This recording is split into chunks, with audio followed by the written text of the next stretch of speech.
Welcome back, everyone. We have an exciting, busy episode to get into. I just did 3 buys. 3 buys based off of this busy week.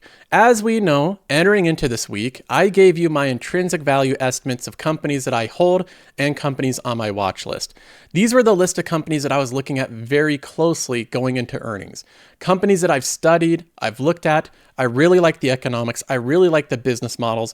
As far as what I consider to be good companies, these are good companies. So the big question is, can I buy these companies at the right price? Can I get them on a deal? As an investor that buys companies based on the future cash flows, I'm always trying to get those future cash flows at as cheap a price as possible. And in many cases, the earnings week we went through is a great opportunity to pick up more shares of companies we've been looking at cheaper prices. So let's go ahead and jump right in. I did 3 total buys. 2 of them are companies already in this portfolio, and one of them is a brand new holding. I'll be going over all 3 in detail. Let's go ahead and get started. Number 1 is in the financial category. It is my largest holding, my biggest conviction in my portfolio, which is S&P Global. I currently have a staggering position size in this company. This is a lot of money for me, which is almost $68,000. Right now, we currently only have $7,000 in the green because I've only owned this company this year. Just year to date. This is one that I just recently bought into, but I really like this company. When I look on social media and I look on YouTube and I see the type of stocks that people talk about, it's not companies like S&P Global. S&P Global's left out of the conversation because they don't sell any flashy product like a nice EV, a nice car. They don't sell iPhones. They're not Google, where they have products that you use on a daily basis. And it's not a company that has a cult following like Palantir.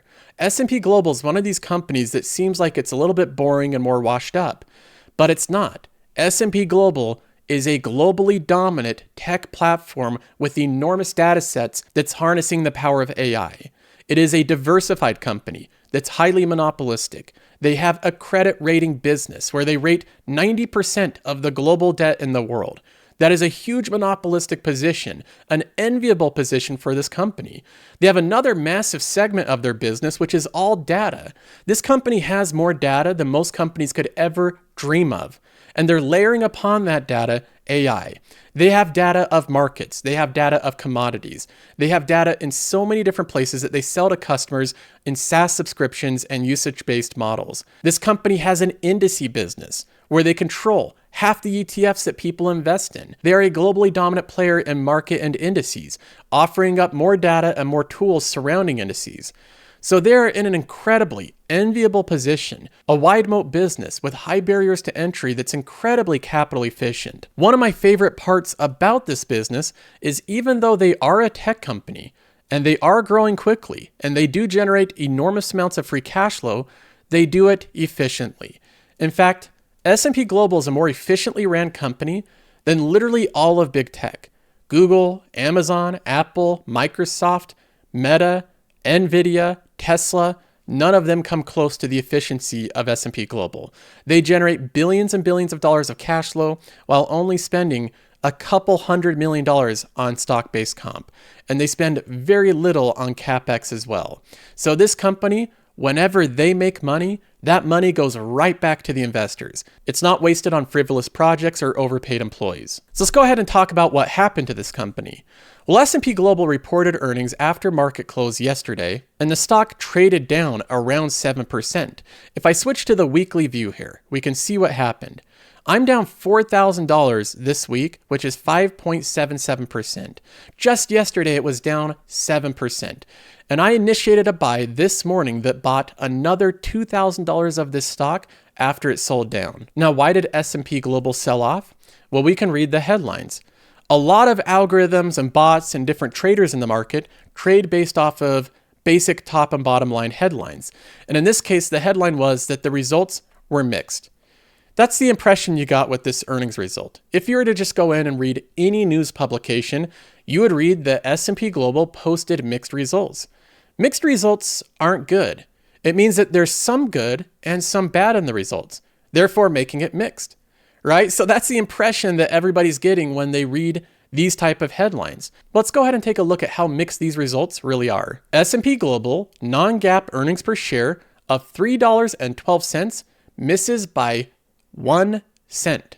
That is the mixed results.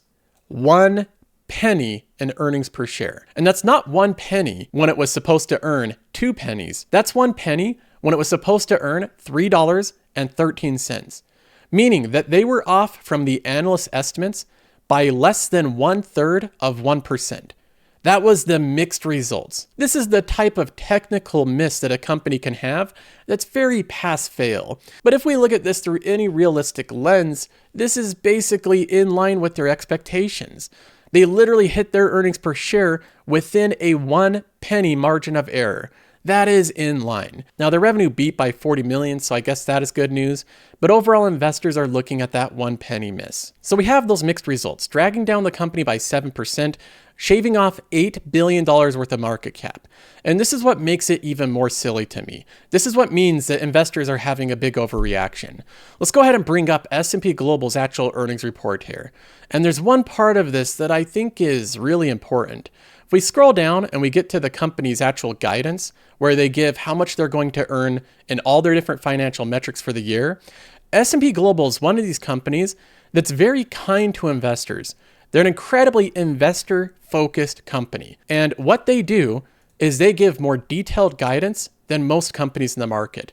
Most companies don't try to give you much details on cash flows or operating cash. They might give you some revenue growth, maybe some CapEx guidance, but most of them do not give guidance to this level of detail. And S&P Global reiterated, meaning they reaffirmed the same guidance they gave previously for their revenue growth, operating profit margins, tax rate, diluted earnings per share, and free cash flow. Every single operating metric of this business, they reiterated the same guidance. They said they're going to earn the exact same amount that they said a quarter ago. So in terms of their opinions of how profitable the company is going to be by the end of this year, it is identical. Nothing has changed quarter over quarter. The only thing that has changed over the past couple of days is the price. Now, in terms of valuation for the company, S&P Global makes this very easy. They basically spell out how much money they're going to make this year. And the reason they can do this is because their business operates with such predictability and such efficiency. Most companies cannot tell you exactly what their free cash flow will be for the entire year. But S&P Global can, and they say it will be between 4.2 billion and 4.3 billion. So I'm going to assume they make the higher end of that, $4.3 billion. I think they'll be able to hit that metric. With a $128 billion market cap and $4.3 billion of free cash flow, we run a very simple calculation, and we see that the current yield based on 2023's cash flow is 3.3%. 3.3%. And they don't have much stock-based compensation at all, so that is a clean 3.3%. So this company is actually much cheaper than it looks on all the calculators that are backwards looking. So I don't believe that this company is all that expensive. I think it's trading at a very reasonable, if not low valuation. And another fun thing we can look at with S&P Global is what this 4.3 billion will look like when it's added in at the end of the year. This is about what it will look like right here. We'll have cash flows climbing around that high. An all-new high in free cash flow in 2023. So buy number 1 of the week, S&P Global. Now moving on to number 2. And who would have guessed it's Texas Roadhouse? This is a company that I've talked about a lot, so I'm not going to review the entire investment thesis on it. If you're someone that has joined the channel just recently, which we've had thousands and thousands of new subscribers, so I appreciate you following along, just search my name in YouTube with Texas Roadhouse, and you will get plenty of content. I've done extensive videos covering this company. Texas Roadhouse is a great company, a great compounder. Even though it operates in the restaurant business, which is operationally difficult to succeed in, and faces many competitors, Texas Roadhouse has a business model that is a fold above other competitors. And you can see that in their long-term financials. Continual secular revenue growth, continual earnings per share and net income growth, continual free cash flow growth. And this company's hitting a scale point right now, an inflection point in its cash flows, where it's really generating more cash than they really know what to do with. So they're returning a ton of money back to the investor. Now, the interesting thing about the market is sometimes it just doesn't make sense. That's what the market does. It's based off of emotions and trading and geopolitics and economics and how people feel, consumer sentiment as well. So a lot of times the trading with individual names simply doesn't make sense for a period of time. In this case, Texas Roadhouse traded down around 2% yesterday after reporting earnings. If a company trades down after earnings, you can believe one of two things. Either the company was overvalued or they posted underwhelming earnings. And in this situation, neither of those scenarios happened. Texas Roadhouse is not overvalued and the company did not report poor earnings. They didn't just have good earnings, they had great earnings. They beat on the top and bottom line of the analyst estimates. They grew their total revenue by 14.3%. That is very fast revenue growth, and I've repeated this for about 2 years. Texas Roadhouse is growing faster than most of big tech. The company's growing faster than most tech companies as a restaurant. And while they're growing their top line very quickly, they're also, more importantly, growing very profitably. Their net income grew by 13.6%. And then they must have done buybacks because their earnings per share grew by 14.7%. So we have a company growing nearly 15% earnings per share, trading at a valuation that's much lower than a lot of other companies growing much slower. That just doesn't make sense. Comparable restaurant sales up 9% year over year. That is incredibly good same-store sales comp. Their sales now at each restaurant are averaging $146,727 per week. That means they have revenues of around $7 to $8 million per restaurant every year. They opened up 6 new restaurants during the quarter, and the company repurchased 213,000 shares for $23 million. So while they can afford to do CapEx and reinvestment back into their business, opening up new restaurants at a pretty aggressive pace, they're also returning cash back to the shareholders. So what we have with Texas Roadhouse is a company that continues to have tight operations, fast growth, revenue growth far above the market average, around double the market average, growing economically profitable, 15% earnings per share growth year over year, growing while opening up new investments, 6 new restaurants opened, more buybacks, more dividends. They're returning cash back to the shareholder. And they're doing all of this while being at a low valuation, a 3.5% free cash flow yield, and a 20 forward PE ratio. And then on top of that, they have next to no liquidity risk because the company has no long-term debt. That's the company we're looking at with Texas Roadhouse. Why did it sell off 2% after these earnings? I have no clue. Maybe investors are worried about a recession. Maybe it's a slowdown in the economy. That could be it, but Texas Roadhouse does fine in recessions. Try to find the recession on the chart. Can you find it? Can you even see it? They do fine in recessions. Maybe it's because investors wanted to take their gains and move on. Who knows the reason investors do different things? All I know at this company is that every metric I look at is headed in the right direction. So I bought another $2,000 of Texas Roadhouse. So those are the 2 companies that I bought that were within my portfolio. But I actually ended up introducing a new position to the portfolio, a brand new company and one that was on my watch list. If you recall, earlier this week, I highlighted a number of companies that I was looking for if they had a potential sell-off or if I really was convinced the company had a very good long-term prospect. And although I'm extremely bullish on every one of these companies, I really would feel comfortable owning all of them, I did end up adding one of them to the portfolio this week. Is it Fair Isaac, Marriott, Chipotle, Moody's, Visa, S&P Global? Some of you know that are part of the Patreon and Discord. But let's go ahead and look at the new pick here. We have Chipotle, the fast casual Mexican grill. I know, this is a bit surprising. A lot of you are probably confused of why I added this company, and I want to explain that now. Now, before you race to judgment, a lot of people like to jump in. They like to do this with any new company. They come in and they look at the price of the company. It's trading at a very high dollar amount. They look at the PE ratio and go, Joseph, this company is at a high PE. This company is overvalued. Look at that valuation. How could you buy a burrito place at a 35 forward PE? How does that make any sense? Calm down just a minute and let me explain the reason I added this company to the portfolio. It has a lot more to do than it being a burrito company or having tasty food. It has a lot more to do than the immediate PE ratio it trades at. What I plan on doing over the next couple of minutes is giving an overview of the real reasons that I bought into Chipotle, and it fits within a bigger, grander scheme than just this company specifically. See, as I was looking at my portfolio over the past year, I was looking at companies and industries that I believe will benefit the most from artificial intelligence and robotics. And when I look and do analysis on this, most people are driven to tech companies. They believe that tech companies will be the biggest beneficiary from AI and robotics. And that may be true. I think these companies will benefit to a big extent, but I think there's other industries that are going to benefit heavily from robotics, optimization, and AI. And in particular, I've always thought for a long period of time that restaurants will be one of the main beneficiaries of this. In fact, I've done episodes highlighting how I believe companies like McDonald's, companies like Chipotle, companies like Wendy's are going to have massive benefits from robotics, automation, and AI. So when I look at this industry, I see huge potential here over the next decade for a greater amount of automation and higher margins. Now, I already have one restaurant company, which is Texas Roadhouse, but I don't think that Texas Roadhouse is comparable to Chipotle because although Texas Roadhouse sells food, and that's a similarity, their business models are different. Texas Roadhouse is a sit-down, dine-in restaurant where you mostly eat at the location.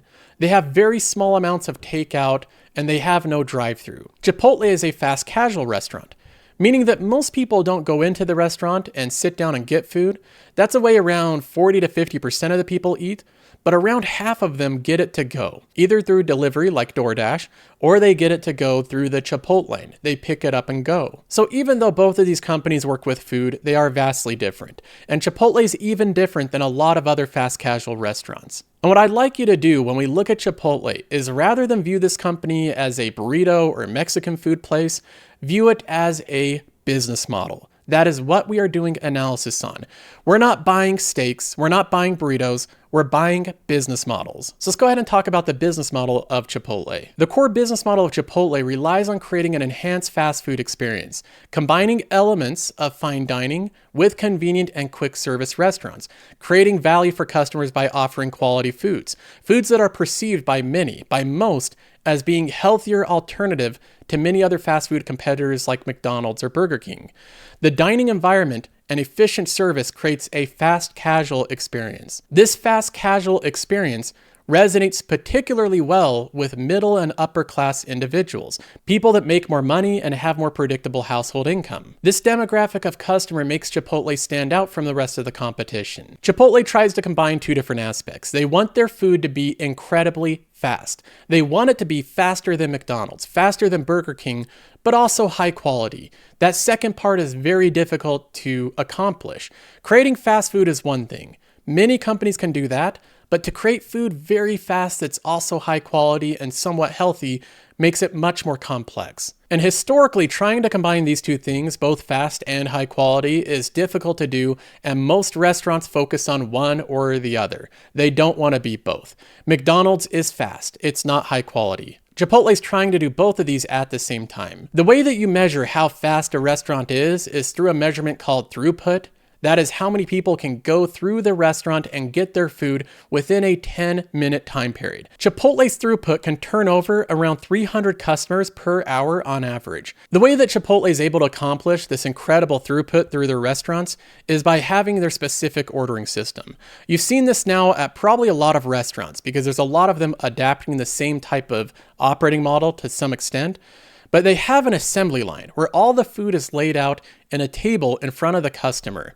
And then they move from left to right, constructing the perfect burrito or burrito bowl. The workers on the assembly line each take ownership of a small segment of the work. The division of labor makes it so that there's a lot more efficiency when going through the line. This sets them up for consistency across the entire process, as well as making it much quicker overall. And Chipotle is doing advanced logistics, things with AI, to recognize demand in different parts of the restaurants that make it so the company can increase this over time. That is the fast part of Chipotle. That is the fast food part, making it so that you get in and out of the store quickly. The last thing that they want is for people to look at Chipotle and think, it takes forever to get my food there. That is one of the biggest things they're trying to accomplish, is increasing throughput.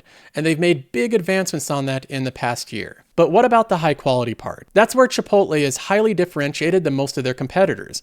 They only resource high quality ingredients and prepare their food fresh in stores. They have no freezers because the company believes you can taste the difference between a store that has freezers and one that doesn't. This decision reflects the pricing premium. Chipotle has higher quality food, so they can charge a higher quality price for it.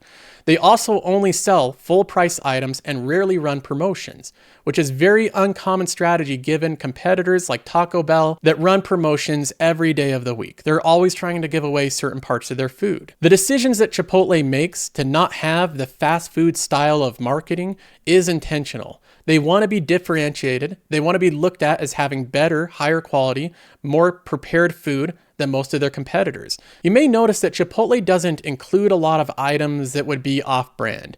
They don't sell you sugar cookies at the beginning of the line because they know that would be perceived as unhealthy, and they want everything in their company to be real foods. So there's a little bit about Chipotle's overall business model. In summary, it's fast food because you can go in and get it very quickly. You can get it efficiently through a digital app, you can order ahead, or you can have it delivered. Fast is a huge part of this company, and the throughput is a major focus of them.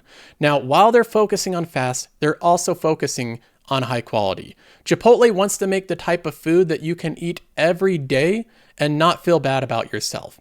Not feel like you're destroying your body by eating the food. And that's because of the high quality ingredients and the overall recipes that are made with health in mind. So you have that mixture of higher quality, fast made food. Now, the next thing I'd like to focus on when I look overall at these type of companies, and you can include a lot of different fast food type of companies in this category. I think all of them will benefit, but I believe Chipotle has ample room to benefit here. And that is automation and efficiencies. That's the next thing I'd like to focus on. I believe Chipotle is going to be a huge beneficiary of automation, robotics, and AI over the next 10 years. A lot of these things aren't hypothetical. They are things that are happening right now and in the immediate future. We have things like this. This is a robot called Chippy. Not that man there cutting the limes, but we have this right here. This machine called Chippy, which literally makes homemade, fresh chips and it seasons them robotically. This is new technology. This is efficiencies happening real time. Currently, right now, it's humans doing all of this work. At every restaurant, humans make the chips in the restaurant every single day. So what are they doing? They're investing into Chippy, a robot that could potentially replace the humans. And they're going to start testing it in new locations. This is one form of automation that will reduce the amount of labor necessary. Reducing the amount of labor means more optimization. More optimization means higher margins for investors. Now, one of the most difficult part of food prep at Chipotle is avocados. These guys sell a ton of avocados because it's in almost every one of their recipes. Every one of their meals on their menu has avocados. So they're one of the biggest avocado buyers in the world, and these avocados have to be hand prepared by chefs working at Chipotle every single day. The chefs at Chipotle have said that this is one of the most difficult part of preparation. You have to do it by hand. It takes a long time. They have to go in way ahead of the opening of the restaurant to get this prepared, and the employees have complained about doing this task. So in comes the Autocado. This is a machine where you can see that they just dump in avocados. It goes through this roller, and then somehow there's magic that happens. A lot of cutting, a lot of tooling, and then there's a shelf of prepared avocados. The only thing left is to mash them. And I believe the reason that they aren't mashing them with the robot is simply so they can say that they're hand mashed. But this is real automation being rolled out in their restaurants. Right now, this is only in a couple restaurants out of their 2,300, but this will be rolled out into more restaurants over the next 2 years. So we have chip makers, avocado preppers, and it doesn't stop there. The grilling is called the most difficult part to train for. Chipotle likes to have their chicken be juicy and be seared on both sides excellently every single dish. They don't want people to have bad experiences with the chicken not being tasty or having a good sear.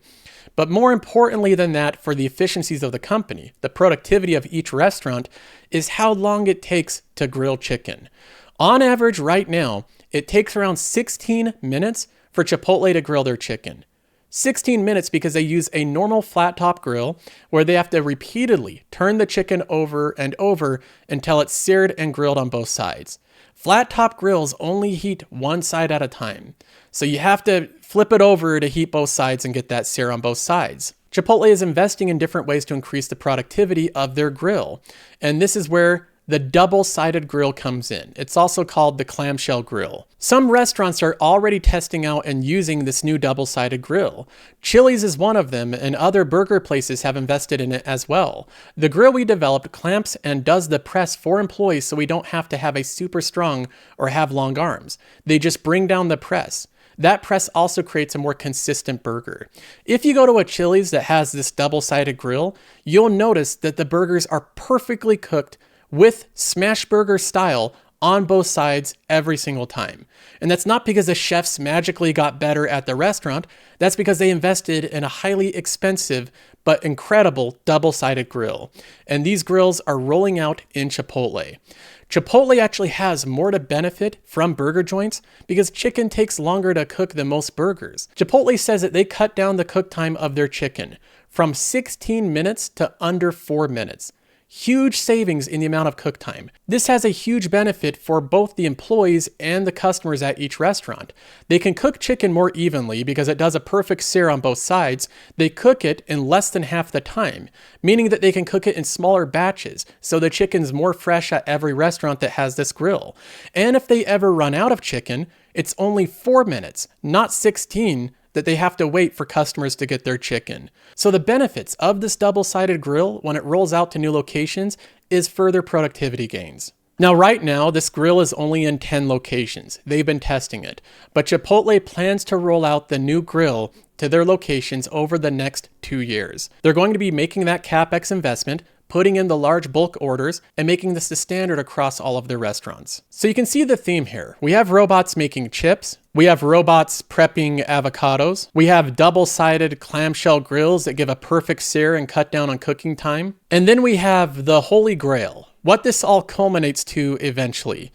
This seems a little far-fetched, but I just want to follow along here for a minute. Robotic make lines. The make line is the prep line at the beginning of Chipotle where they put the food in the bowl for you or they form the burrito for you. And Chipotle is investing in fully automated make lines. Chipotle announced that they're investing in a company called Hyphen, a food service platform designed to help restaurant owners, operators, and budding chefs move their business forward by automating kitchen operations. The company's first product, the Make Line, is an automated system that utilizes advanced robotics and a customized operating system to give busy kitchens a reliable and precise way to make and fulfill orders.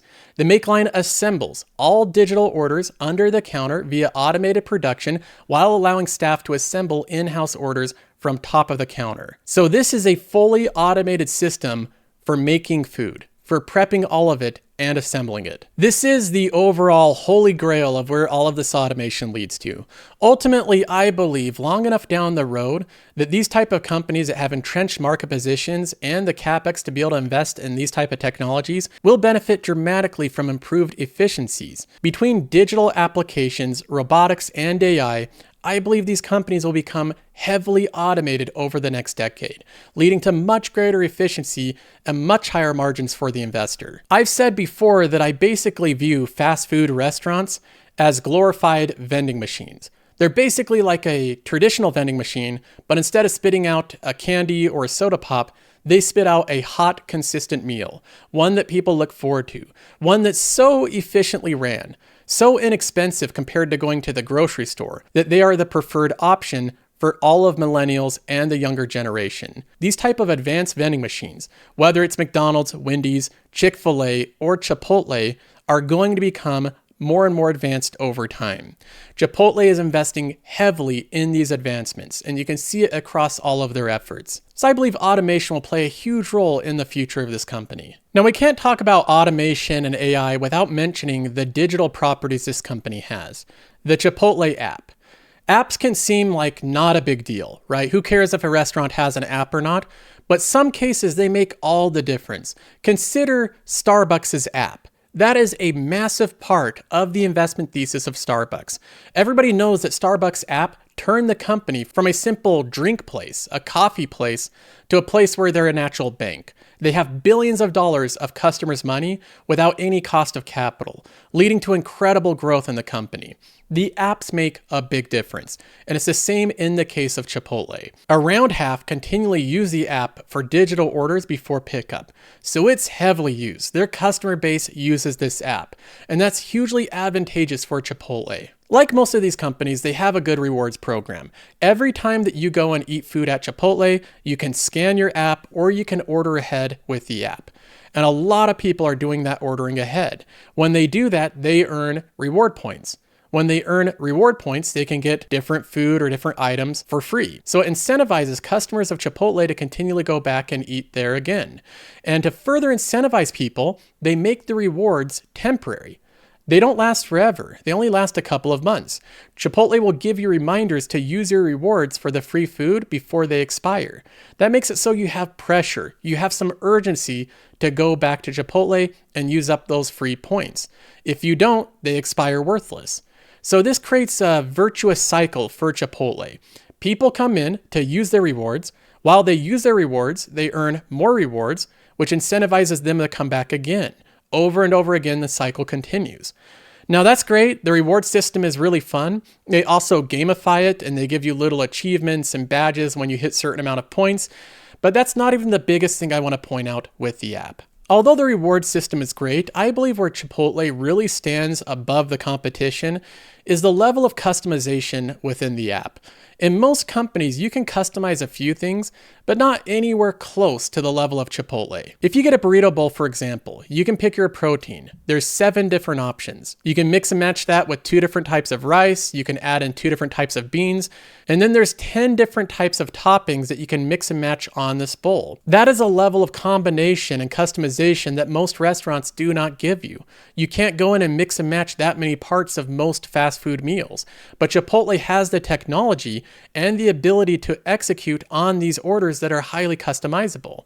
The only company that I believe is somewhat synonymous to Chipotle in this regard is Starbucks. Starbucks is highly customizable with their drinks, and both companies have had to go through great efforts to make that achievable. So it's not just an app that gives a little bit of rewards, it's a highly customizable system that allows you to customize your meal, order it ahead of time, and pick it up at a certain time, leading to an overall better system.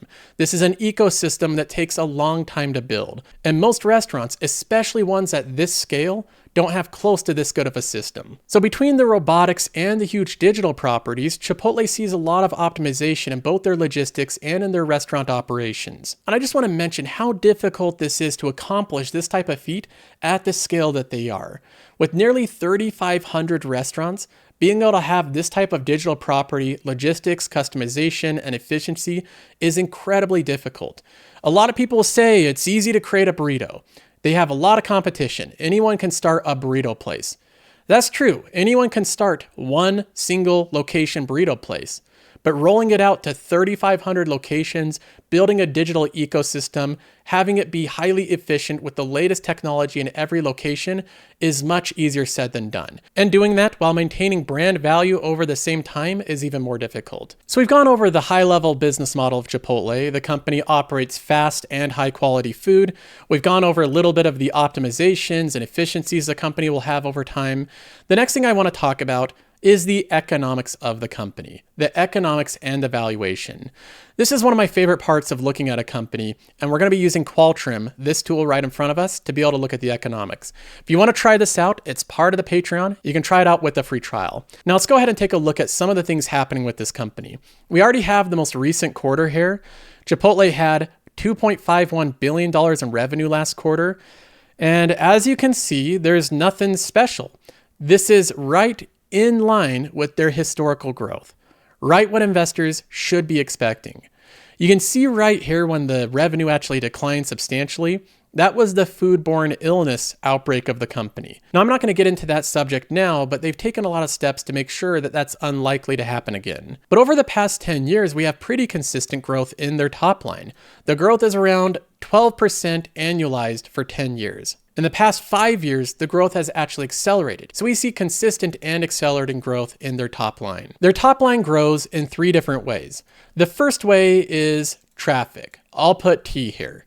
Every time this company opens up a new location, it has a certain amount of sales the first year, and then typically it has more the next year, and then it has more the next year after that. And those sales are driven by more and more people, more traffic going to those locations. People that fall in love with Chipotle start going there more frequently. They might only go a couple times a year, and then they start going every month, and then they might start going a couple times a month. That is an increase in traffic, a main driver for this company. Now, the next way they grow is through price. Chipotle has great brand value and pricing power. Because people fall in love with their products and eat it routinely, they have a little bit of price flexibility. Chipotle raises prices a little bit, most people are willing to pay it. Now, pricing power with restaurants is constrained. They can't raise prices indefinitely, and over the past couple of years, Chipotle has exercised their pricing power a lot. So management has said they're taking a break from pricing power. They don't want to raise prices at all this year. But on average, they're going to be raising prices slightly above the rate of inflation. That's typically how it works with this type of restaurant. So we have an increase in traffic and we have continual increases in pricing. The combination of those two grow revenue maybe 7 to 8% per year. Then we have new locations. I'll put L there for locations. Chipotle doesn't just have a set amount of stores that they increase prices and traffic on, they're constantly opening up new locations. This company is still relatively immature. It's still a young company. It's like a little teenager in terms of mature restaurant companies. As of their latest quarter, Chipotle has 3,300 restaurants. That is a small amount when you compare it to something like Starbucks. Starbucks has 33,000 restaurants. So Starbucks is an order of magnitude bigger in scale than Chipotle, which is good news for Chipotle investors. All that means is they have an ample runway for growth. Chipotle management has said that they're guiding for 7,000 stores within the US and Canada. So right now they're at 3,300 and they plan to double the amount of store count in just the US and Canada. And that's not mentioning at all international growth. This long runway of growth is incredibly important to the future valuation of Chipotle. The company can literally grow their store count double simply within the US. Chipotle has mentioned that they're now starting to open up locations in smaller cities because they see a lot of success there. Right now, the highest concentration of their locations is in places like California and New York, highly densely populated big cities. But they're having success everywhere. And part of the reason why is people love Mexican food. This is a known fact. It's not some big prediction that people will like this type of food. Most places, this is well tested, the sentiment's already known, Mexican food is widely accepted as a staple. Chipotle also has ambitious expansion plans outside of the US.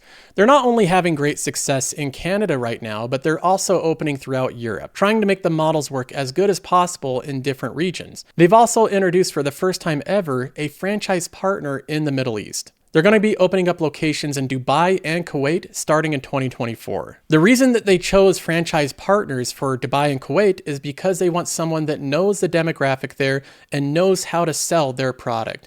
And they believe by partnering with this proven partner in the Middle East that they can have success there as well. So we can expect to see a lot of location growth both at home in the US and internationally in Europe, in the Middle East, and all across the globe. The same footprint that Starbucks followed. We can see pricing power with the company. They've already demonstrated that they can raise prices without losing customers. Their traffic is increasing even after raising prices aggressively over the past couple of years. And the three of these put together lead to this continued top line growth. Now, outside of the top line growth, it's good to have good economics. We want companies, but we want them to be growing profitably. And Chipotle is growing profitably. Last quarter, they had a record high, $543 million in EBITDA. They had an explosive record high in free cash flow.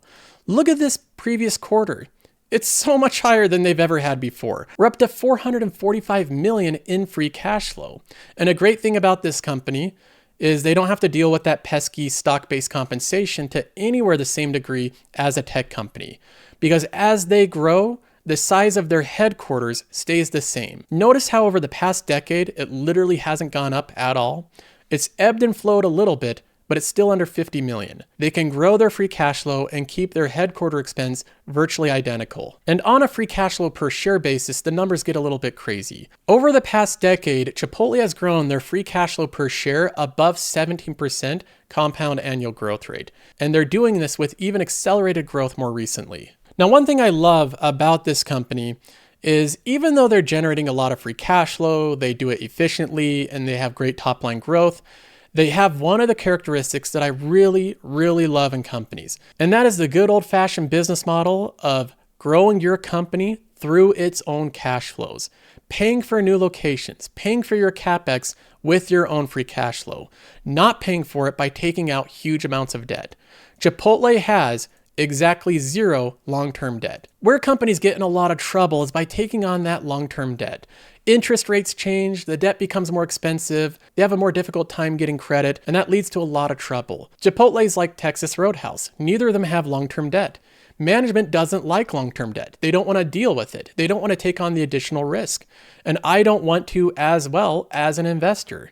So this is something that's very rare in the restaurant industry. Almost every restaurant has long-term debt except for Texas Roadhouse and Chipotle. Now, one downside of owning Chipotle right now is I like to focus on companies that have some type of return of capital through dividends. I love having that cash flow returned directly to my pockets so I can redeploy it where I see fit. That's one of my favorite parts about Vici, about Texas Roadhouse, about all the companies that I own in the passive income portfolio. And Chipotle right now, because of it's a little bit of a teenager in the restaurant industry. It's not a full-grown adult, and it's not at the situation right now where it can pay a dividend. So it's not a dividend payer currently. Right now, they're still in the earlier stages of growth, and they're only returning capital via share buyback. So you're getting around a 1.23% return of capital through buyback, but they're just not at a stage to pay a dividend. But this isn't all bad. In my opinion, I am buying Chipotle today as a future dividend payer. I believe firmly this company will be a substantial dividend payer in the future, similar to every other company like this one towards the end of its growth trajectory. Look at virtually any company in the restaurant industry. We have McDonald's. McDonald's is a big dividend payer. Starbucks pays a big dividend. Texas Roadhouse pays a nice dividend. Wendy's pays a fat dividend. Cracker Barrel pays a really big dividend. Wingstop pays a dividend. And Domino's pays a dividend. And I could continue on. All of these companies have something in common. They're restaurant companies, whether they be fast food or full service restaurant, and they're a little bit more mature. And I believe fully that Chipotle will get to the same point. I think it's inevitable. It's just a matter of time. Right now, Chipotle is in a situation where they're trying to scale as quickly as possible. They're putting money into CapEx for new investments in restaurants, new technology, new automation, new app experiences, and they're trying to reach that 7,000 restaurant in the US saturation. I believe when they reach 7,000 restaurants in the US, they will be paying a dividend at that point. And the people that bought the shares earlier, way before they paid the dividend, will get a much higher yield on cost than the people that will be buying it then as a dividend payer. I'm sacrificing what I believe is some current yield right now to have greater yield in the future. But with the predictability of the business model and the industry that they reside in, I fully believe this company is going to pay a dividend within the next 10 years. So that's my thoughts on Chipotle and why I added it to the portfolio. And I also think it's good to mention to not blindly follow me into any trade. I can't see the future. There is a chance that Chipotle gets disrupted, that it goes out of business or something very bad happens to it. Although I think that's unlikely, there's always a chance. Now, one last thing I have to mention. I did clean up some parts of my portfolio by selling off non-core positions. I had some very small holdings in Pepsi, Nike, and Estee Lauder. And when I say small, I mean these were just a couple $1,000s. They were less than 1% of the portfolio. All three of these I made gains in. I made pretty big gains in all three of them. So I sold Estee Lauder at a $1,400 gain. I sold Nike at a $1,300 gain. I sold Pepsi at an $820 gain. And I also recently sold the remainder of my Starbucks at a $3,369 gain. So I sold out of these companies just to consolidate and sell off non-core positions. They're still great companies. They're still on my watch lists, and I'll be keeping up with these companies in the future. So that's all for now. I hope you enjoyed the episode and the analysis. I'll see you in the next one.